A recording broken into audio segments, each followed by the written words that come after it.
My name is Dylan, and I'm about to tell you about something that happened to me many years ago. Hope you got popcorn for these stories. I was a 16-year-old guy in grade 10, and finally it was my last year of high school. Nothing but a waste of 4 years spent there. It was an ordinary Tuesday morning that turned into one of the most terrifying experiences of my high school life. This happened nearly 14 years ago, but I still remember every detail like it was yesterday. I was in grade 10 at the time, my final year of high school. Thank God, our school was massive, with over 600 students spread across different grade levels. There's a huge round foyer in the center with couches where we'd hang out during breaks, surrounded by classroom blocks.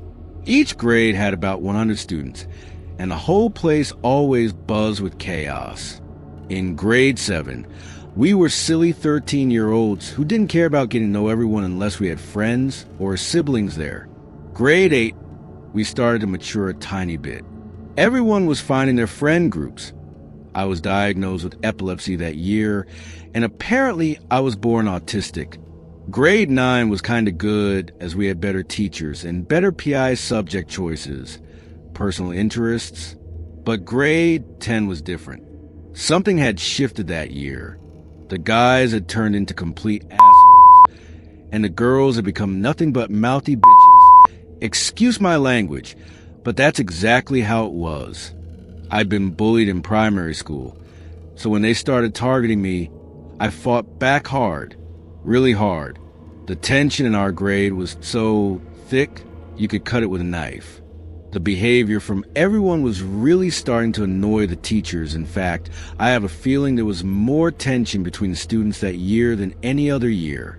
Once in an assembly that we usually had in the foyer, the head teacher, Mr. Stevenson, or as we called him, Stavo, finally lost it. This was a man you never mess with. He started lecturing us guys about our behavior, then turned to girls and shouted in his furious voice, "And girls, all this bitchiness. Stop it now." I had to choke back my laughter. Thank God he did not hear me. Nobody ever challenged Stavo. So there I was on this particular Tuesday, sitting in my usual spot during second period, a bench seat in the corner, back against the wall. I always sat alone because of my disabilities. The classroom was divided into its usual cliques. 7 guys at the far end who I couldn't stand their arrogance, for polite girls up front, including some twins, and scattered groups throughout the room. It was one of those mind-numbingly boring days. I was practically begging for lunch break to arrive, so I could escape whatever monotonous lesson Mr. Innes was teaching. Everyone seemed content doing their work, chatting quietly in their little groups. Just another typical Tuesday. Then the PA system crackled to life. I heard the principal's voice come through the speakers, and like usual, I tuned him out. We were used to pointless morning announcements that nobody listened to unless they were actually important. But then I heard something that made my blood run cold. Cold black. What the f*** was he talking about? I'd never heard that term before. But when he said the words "lock all doors," suddenly I had his full attention. My eyes darted to the code sheet next to the whiteboard, and there it was, Code Black Lockdown. The principal's voice was calm, too calm. He sounded like he was making one of his usual boring announcements, which somehow made it even more unsettling. This wasn't panic in his voice. This was controlled, measured, dangerous. Mr. Innes moved quickly. He locked our classroom door, covered a glass window with a huge sheet of paper, and yanked the curtains shut. I could hear other teachers in the foyer doing the same thing. Doors slamming, locks clicking, curtains being drawn. Then silence. The school went completely dead. Our classroom plunged into total darkness, and the quiet was absolutely creepy. I could make out some faces in the blackness, but nobody looked scared. We all just looked bored, confused. It was surreal. That's when it hit me. This wasn't a drill. Where I'm from, it's a peaceful state with just over 600,000 people. Nothing like this had ever happened at any school in our area. We did fire drills, sure, but lockdowns? Never. So we sat there in the dark, each of us thinking the same thing. What the hell is happening? The air became so thick you could cut it with a knife. You could hear a pin drop. I wasn't scared. I'm not scared of anything. But the silence was so complete that even the smallest sound would have made everyone jump. I tried listening for voices, for sounds of forced entry, for anything that might give me a clue. Nothing, just suffocating silence. Questions raced through my mind. Is it inside the school grounds or outside? Are we safe? Is it deadly? Will we be attacked? What the hell is out there? The longer we waited, the more freaky it became. That's when fear finally crept in. Real fear. I started assuming we were going to be attacked. Look, I'm tough as hell. Fighting and fleeing would be easy for me. Deep down, I'm a dirty psychic fighter. Though nobody at school had ever seen that side of me, I save it for emergencies. And this felt like an emergency. I sat there on my bench seat, back straight against the wall, trying to look relaxed like nothing was happening. But inside, I was freaking out. If the worst came to worst, I told myself I was ready for them, whoever them was.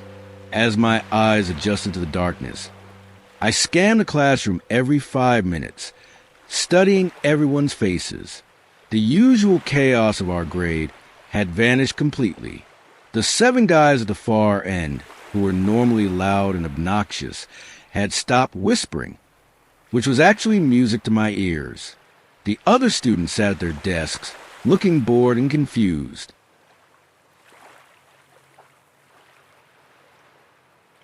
But it was the 4 girls up front that really got to me. These girls were like hyenas in class, always giggling, laughing their heads off, squealing during tickle fights in the foyer. Seeing them quiet as mice was just wrong. The classroom felt like a completely different room, like a place I'd never been before. What had happened to all the mouthy fights, the constant laughter and chatter? It was like someone had sucked the life out of our grade. I was getting seriously annoyed that this would never end. I found myself muttering under my breath, "Damn, let's just get back to work." The minutes crawled by like hours. The darkness pressed in around us. Every shadow looked threatening. Every small sound made my heart race. I kept expecting something terrible to happen. Doors bursting open, screams, chaos. But nothing came. Just more suffocating silence and darkness. Finally, we heard it. All clear. The lockdown was over. At lunch, the rumors spread like wildfire through the school. Everyone was laughing as the story came together. Apparently, a student from our grade, someone well known for causing problems, had held the principal up at knife point. The principal wasn't hurt, which was a relief, and the student was instantly expelled. The entire grade had a ball laughing about it afterward. But you know what? The experience itself, sitting in that dark classroom, not knowing if we were about to die, feeling that crushing fear and uncertainty, that's something none of us will ever forget. Sometimes the most terrifying moments aren't about what actually happens. They're about what could happen.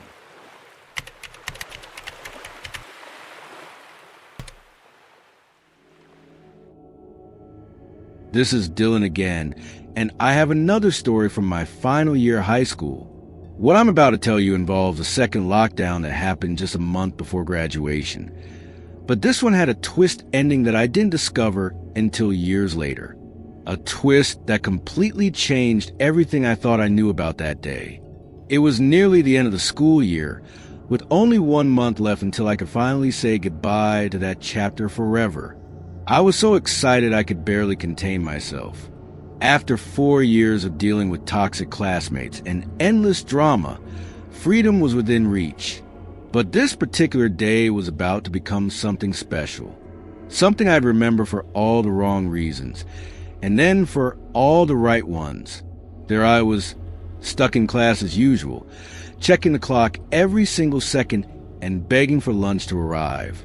The monotony was killing me. Then, like deja vu, the PA system crackled to life. The principal's voice filled the classroom, and as always, I ignored him. Just another boring announcement, right? But then he said something that made my ears perk up. Code Gray? His tone was casual, eerily similar to the day we'd had that lockdown months earlier. The same controlled, measured voice that somehow made everything sound more ominous. He simply said to lock the foyer doors and keep working until further notice. We all looked around, confused. What the hell was Code Gray?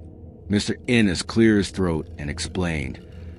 There's someone untrustworthy around the school. That's when my heart started racing, but not with fear, with pure electric excitement. Someone wants to break in? I thought to myself, try it. I dare you. I'll take you on. This was even better than the lockdown we'd had ages ago. While some of my mates seemed nervous or confused, I was absolutely thrilled. My mind was racing with possibilities. Who was this person? What did they want? Were we about to witness something incredible? We went back to working like nothing had happened, but I couldn't concentrate. I was excited and amused by the whole situation. I wanted to know more, but Mr. Innes kept telling us to focus on our work. He could tell we were all entertained by what was happening. I had to force myself to keep my head down and pretend to work, but my heart was pounding a million miles an hour with excitement. This was the most interesting thing that had happened at school in months.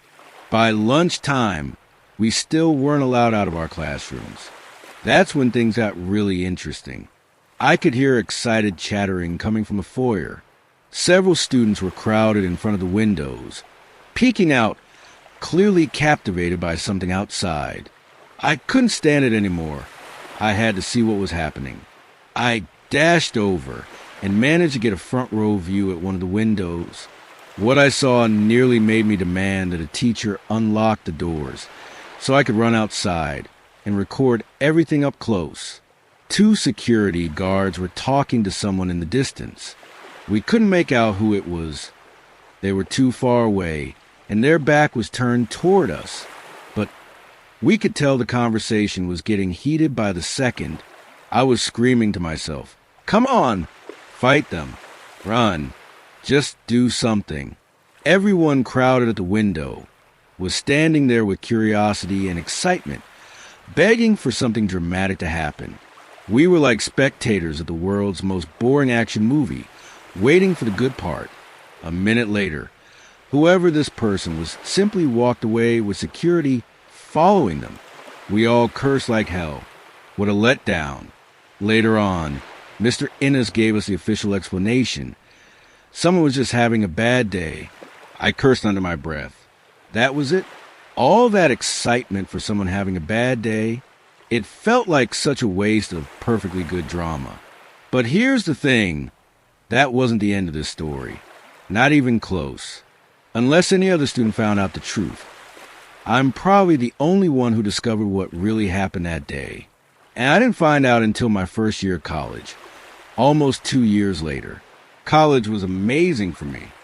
I was in a special needs program for students with disabilities, and for the first time in my life, I felt like I belonged somewhere. I made loads of new friends, other disabled students who understood what I was going through. Even my third friend from high school was there, and our friendship grew much closer. The teachers and aides were incredible. My favorite teacher, Aide, became like a second mother to me. She kept me in line during my difficult moments, especially when I started having conflicts with someone I had history with from high school. I was stronger than I used to be, wilder, and frankly, no one could beat me in a fight. But she, along with my class teacher and another aide, scared me straight and helped me mature. I have nothing but respect and gratitude for these women. They changed my life. One afternoon, I was catching my bus home when a girl boarded and headed toward the back where I was sitting. As she got closer, we instantly recognized each other. I knew her from high school. We'd been in grade 7 together. But I hadn't seen her since that year. I had no idea what happened to her. Maybe she'd moved schools. Maybe she just ended up in different classes. Either way, it had been years. We sat together, talking about life, catching up on everything that had happened since we lost touch.